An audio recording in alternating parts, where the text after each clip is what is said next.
بسم اللہ الرحمن الرحیم الحمد للہ رب العالمین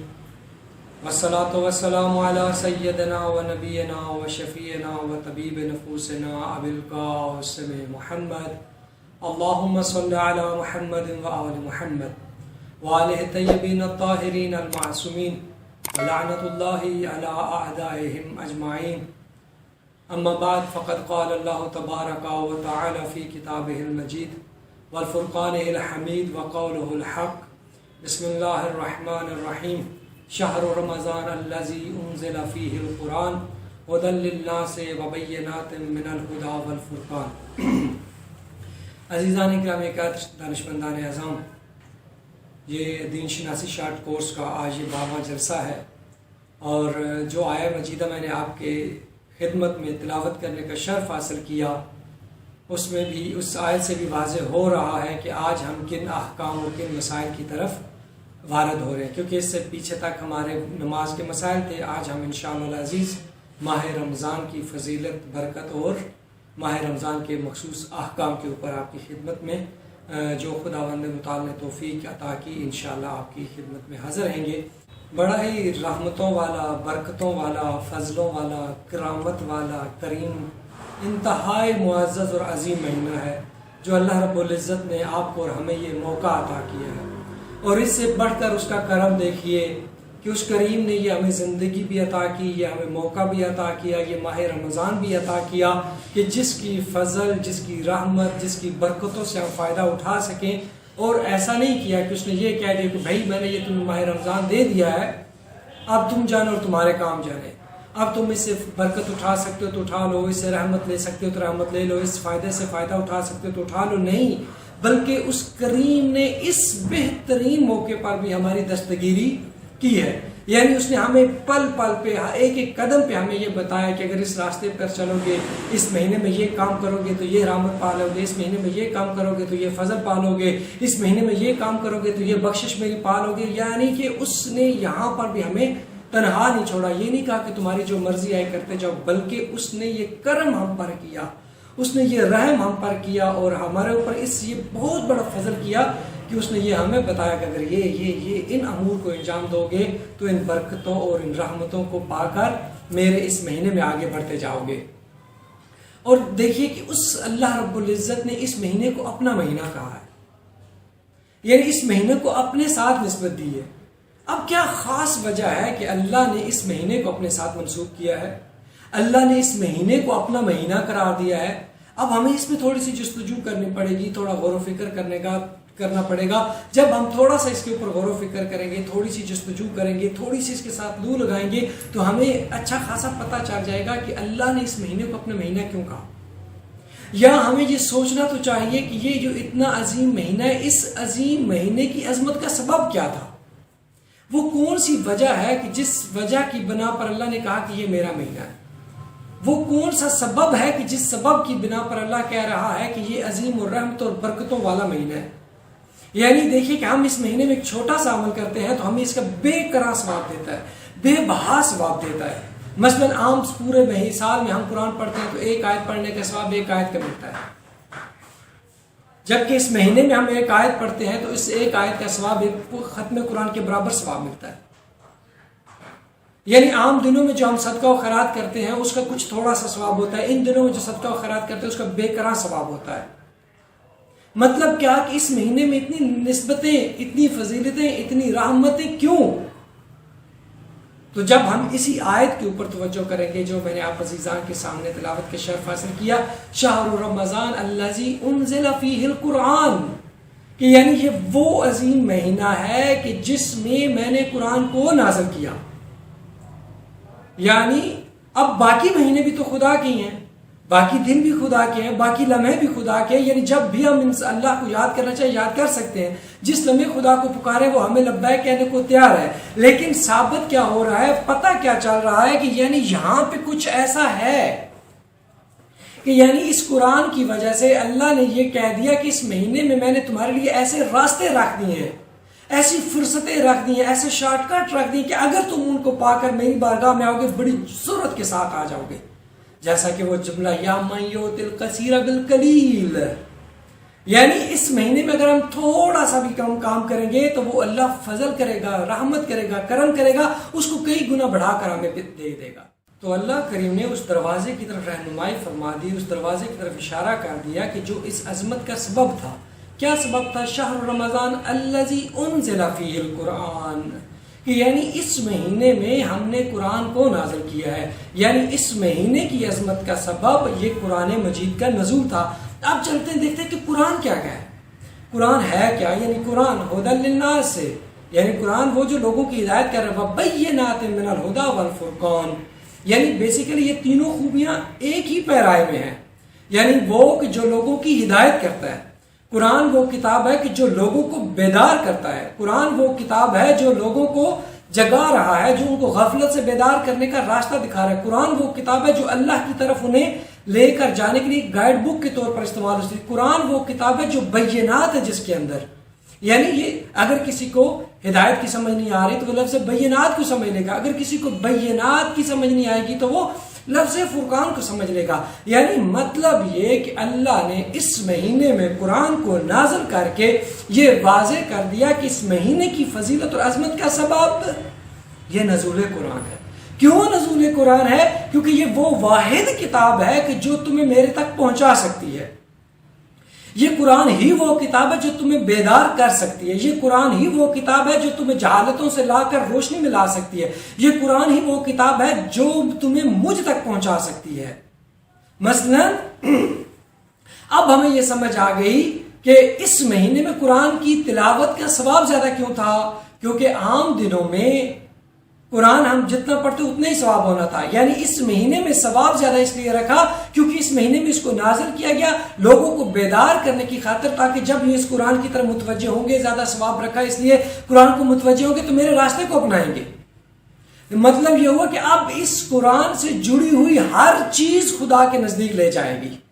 اب یعنی اگر اس مہینے میں عام دنوں میں ہم قرآن کی تلاوت کرتے تھے اتنا ثواب نہیں تھا، ان دنوں میں ثواب کریں گے، تلاوت کریں گے تو زیادہ ثواب ملے گا۔ اب اس کی تلاوت قرآن کے ساتھ جتنی بھی جڑی ہوئی چیزیں ہیں، یعنی جو قرآن کے راستے کو اپنا کر قرآن کی طرف بڑھے گا وہ جلدی سے اس کی طرف جائے گا۔ اب جو قرآن سے جڑی ہوئی وہ شخصیات، وہ ہستیاں ہیں جو مفسران قرآن ہیں، جو ان سے جڑے گا تو وہ ان سے زیادہ فائدہ اٹھا پائے گا۔ لہٰذا ضرورت ہے کہ قرآن اور قرآن سے جڑی ہوئی ہر چیز کو سمجھا جائے تاکہ خدا کے فضل کو زیادہ سے زیادہ پایا جائے اور خدا کے نزدیک زیادہ جلدی سے پہنچا جا سکے۔ تو عزیزان اکرامی قدر، یعنی یہ واضح ہو گیا کہ ماہ مبارک رمضان کی یہ جو فضیلت اور اہمیت تھی وہ اس نزول قرآن کی بدولت تھی۔ اور اب یہ بھی ہم نے آپ کو بتا دیا کہ یعنی قرآن کے ساتھ جڑی ہوئی جتنی چیزیں ہیں، آپ اگر قرآن کو پڑھنا ثواب تھا تو قرآن کے ساتھ اس کی روحانی کو سیکھیں، اس کے اندر تدبر کریں، قرآن کی تعلیمات کے ساتھ جڑیں۔ اب اسی طریقے سے یعنی اس مہینے کے جو بیسکس پرپس بتایا گیا، اگر قرآن کو پڑھنا ضروری ہے، قرآن کی تعلیمات کو سیکھنا اس سے بھی زیادہ ضروری ہے۔ مثلا اب جو بندہ بھی اس قرآن کے نزدیک جتنا ہوتا جائے گا وہ خدا کے نزدیک ہوتا چلا جائے گا، یعنی اب قرآن کی تعلیمات کے اوپر زیادہ توجہ کی ضرورت ہے۔ تو اب ہمیں یہ مہینہ تمرین کرواتا ہے عملی طریقے سے، یعنی اگر میں اس ماہ مبارک رمضان سے پہلے جھوٹ بولتا تھا تو اب مجھے چاہیے کہ ماہ مبارک رمضان کے احترام میں، یعنی قرآن کے مہینے کے احترام میں، قرآن کے نازل ہونے کے احترام میں انشاءاللہ آج کے بعد جھوٹ نہیں بولوں گا۔ اگر میں ان ہاتھوں کے ذریعے آج سے پہلے کسی کا حق غصب کرتا تھا تو انشاءاللہ ماہ قرآن اور ماہ رمضان کی نسبت سے میں آج کے بعد کسی کے اوپر کسی کا حق نہیں کھاؤں گا۔ بچوں کی تربیت کے معاملے میں اگر میرا ہاتھ کھینچا ہوا تھا تو آج کے بعد انشاءاللہ بچوں کے ساتھ شفقت کروں گا، ان کی تربیت کا سبب پیدا کروں گا۔ تو یہی وجہ ہے کہ ہم نے یہ جو شارٹ کورس منعقد کیا تھا اس کی بیسک پرپس یہی تھا کہ ایک تو تعلیمات قرآن کو سمجھا جائے اور قرآن کے اس راستے کو فالو کیا جائے۔ میرے جو برادر بزرگوار جو دوسرا درس دے رہے ہیں، درس عقائد حجت الاسلام والمسلمین، شیخ محسن عسکری صاحب، وہ ماشاءاللہ آپ کی ضرورتوں کے مطابق انتہائی اہم اور مہم نقطوں کے اوپر آپ کے سامنے بیان فرما رہے ہیں۔ تو میرے ذمہ چونکہ درس احکام تھا تو میں اس حوالے سے آپ کی خدمت میں ہوں، کیونکہ یہ اس مہینے کا بنیادی مقصد تھا کہ قرآن کی تعلیمات کو ہمارے بچوں تک پہنچایا جائے، مومنین تک پہنچایا جائے، بزرگان تک پہنچایا جائے، تاکہ اس کے اوپر عمل کر کر اس مہینے میں تھوڑا عمل بھی جو ہے بہت سارے عمل کا ثواب رکھتا ہے، بہت زیادہ اجر رکھتا ہے۔ تو ہم اس تھوڑے سے عمل کے ذریعے اس تعلیمات محمد و آل محمد کو سیکھ کر اللہ رب العزت کی رحمت کے بے کراں کے مستفید ہو سکیں۔ اور ہم نے پہلے جلسے میں آپ کو کہا تھا کہ یہ وہ مہینہ ہے کہ جس مہینے میں اگر ہم نے خدا کے فضل کو نہ پایا، عید کا دن آ جائے اور ہمارے نامہ اعمال میں ایک گناہ بھی باقی رہ جائے تو بدبخت رہ جائیں گے ہم۔ تو لہٰذا ہم التجا کر رہے ہیں آپ سے کہ تعلیمات قرآن کو سیکھیں، سیرت محمد و آل محمد کو بخوبی پڑھیں، تاکہ ہم اس راستے سے زیادہ اور جلدی سے جلدی آگے بڑھ سکیں۔ جیسا کہ میں نے عرض کیا کہ اس ماہ مبارک رمضان میں اس کے زیادہ بنیادی جو فضیلت کا سبب تھا وہ یہ قرآن تھا، اور قرآن کے بارے میں نے آپ کو بتایا کہ قرآن کی تعلیمات کو سیکھنا بہت ضروری ہے۔ تو لہٰذا اب ہمیں توجہ کرنی چاہیے کہ اگر آج سے پہلے میرے اخلاقی پوائنٹس اس لیول پر نہیں تھے تو مجھے آج سے لانے ہوں گے، یعنی اگر آج سے پہلے میں اپنی گھریلو زندگی کے بارے میں غافل تھا تو مجھے آج سے اپنی گھریلو زندگی کو بہتر کرنا ہوگا۔ اگر آج سے پہلے میں اپنی اجتماعی زندگی کے حوالے سے دوستوں کے ساتھ میرا رویہ ٹھیک نہیں تھا تو مجھے چاہیے کہ میں آج اپنے دوستوں کے ساتھ رویے کو ٹھیک کروں۔ اگر اس ماہ رمضان سے پہلے میرا رویہ اپنی بیگم کے ساتھ ٹھیک نہیں تھا، میں یہ سمجھتا تھا تو بیگم ہے اس کے اوپر تو میرا پیدائشی حق ہے کہ میں نے اس کی غلطی کے اوپر اسے ڈانٹنا ہے، تو مجھے اپنی زوجہ کے ساتھ اپنے حالات کو درست کرنا ہوگا۔ مطلب الغرض کہ اپنے والدین کے ساتھ، بچوں کے ساتھ، اجتماعی معاملات میں، انفرادی حتیٰ اپنے نفس کے ساتھ انفرادی طور پر اگر میں اپنے نفس کے اوپر ظلم کر رہا ہوں تو آج کے بعد مجھے یہ خیال کرنا ہوگا کہ میں اس ماہ مبارک رمضان کی فضیلت کے ذریعے سے اس کے احکام کو سمجھتے ہوئے انشاءاللہ میں اپنے ذات کے اوپر بھی کام کروں گا، اپنے معاشرے کے اوپر بھی کام کروں گا، اپنے گھر میں بھی کام کروں گا۔ اپنے بچوں کی تربیت میں اگر کوتاہی کا سبب تھا تو انشاءاللہ میں ان کی تربیت کا بھی مؤثر سبب بناؤں گا۔ سب سے بنیادی مسئلہ جو عزیزان ہے، جو ہم جہاں پہ غفلت برت جاتے ہیں، کیونکہ آپ جانتے ہیں کہ روزہ کا ٹائم معین ہے، اس کی حدود ہے، ظاہری حوالے سے ادھر سے بھی یہ پابند ہے اور ادھر سے بھی پابند ہے۔ مثلا آذان فجر سے لے کر آذان مغرب تک ہم کوئی چیز کھا پی نہیں سکتے، ہم پابند ہے کہ حلال خدا جو تھیں وہ بھی ہمارے اوپر حرام ہو چکی ہیں، لیکن غفلت ہم کہاں پہ برت جاتے ہیں؟ ہم کہتے ہیں ابھی بھائی اذان ہو رہی ہے، ٹھیک ہے اذان کے دوران آپ کھا لو،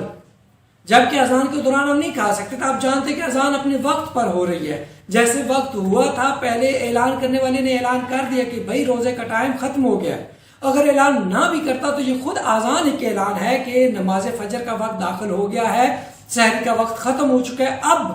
اگر ہمارے منہ کے اندر ایک لقمہ بھی ہو، فتویٰ کیا ہے، حکم کیا ہے کہ خدا کی رضا کی خاطر اس لقمے کو بھی اگل دے۔ اگر جان بوجھ کر میں نے اس لقمے کو اندر نگل لیا میرا روزہ باطل ہو جائے گا۔ اب حکم کیا تھا کہ کچھ دیر پہلے، کیونکہ یہ حکم یعنی یہ مقدمہ بڑا ضروری ہے، یعنی مقدمہ مزین تھا، یعنی اس کا وقت معین تھا اور بڑا باریک تھا، لہٰذا احتیاطاً مجھے اس مقدمے کو پورا کرنے کے لیے تھوڑا سا پہلے کھانا پینا چھوڑ دینا چاہیے، کہیں ایسا نہ ہو کہ میں پورا دن بھوکا تو رہ جاؤں لیکن میری چھوٹی سی غفلت، میرا وہ ایک پانی کا گھونٹ، میرا وہ ایک لقمہ غذا کیا ہو کہ میرے پورے دن کی محنت کو ضائع کر دے۔ تو دوسرا بنیادی ترین مسئلہ کیا تھا کہ ہم اپنے بچوں کو پہلے سے تیار نہیں کرتے۔ مثلا وہ بچے جو ابھی اس سال ہمارے حد بلوغ کو پہنچ رہے ہیں، بچی 9 سال کی ہو رہی ہے، بچہ 15 سال کا ہو رہا ہے، ہم نے پہلے انہیں تیار ہی نہیں کیا۔ ضرورت ہے کہ ہم انہیں پہلے سے تیار کرنا شروع کریں، خود جب سحری کے لیے اٹھیں انہیں ساتھ اٹھائیں، انہیں سحری کروائیں، اور جب دیکھیں کہ زور تک یا زور سے آگے پیچھے جب بھی بچے کی طاقت جواب دے رہی ہے اس کو آہستہ سے افطاری کروا دیں، یعنی اس کا پورا اہتمام کریں تاکہ بچے کو پتا ہو کہ میرے اوپر یہ ذمہ داری ہے، ایسے ہی نماز ہے، ایسے ہی روزہ ہے، ایسے ہی حجاب ہے بچی کا، یعنی اس کے بالغ ہونے سے پہلے اس کو اس طریقے سے تیار کر دے کہ یعنی جب ماہ رمضان آئے تو وہ روزہ رکھنے کے قابل ہو جائے۔ ایسا نہ ہو کہ وہ بچی بالغ ہوگی، ہم نے اس کی پہلی پریکٹس نہیں کروائی تھی، وہ بچہ بالغ ہو گیا، ہم نے پہلے پریکٹس نہیں کروائی تھی، اب جیسے ہم اسے روزہ رکھوائیں وہ کہ نہیں بھائی یہ تو 3 بجے 4 بجے 2 بجے آ کے نہیں میں تو نہیں رکھ سکتا، میری طاقت جواب دے گی، لہٰذا اسے پہلے سے تیار کرے، اسے پتا ہو کہ میرے اوپر یہ خدا کی طرف سے ذمہ داری ہے جس کو میں نے نبھانا ہے۔ بچی ہے تو حجاب کے حوالے سے اسے پہلے تیار کریں، یعنی اس کے 9 سال مکمل ہونے سے پہلے اسے مکمل حجاب کا طریقہ بتا دے۔ تو لہٰذا آج کے لیے اتنا ہی کافی ہے، انشاءاللہ العزیز دعا کرتے ہیں مالک کائنات ہمیں علوم محمد و آل محمد کو پڑھنے سمجھنے اور اس پر عمل کرنے کی توفیق عطا فرمائے اور تعلیمات آل محمد کے مطابق زندگی گزارنے کی توفیق عطا فرمائے۔ وصلی اللہ علی محمد و آلہ الطاہرین، والسلام علیکم ورحمۃ اللہ۔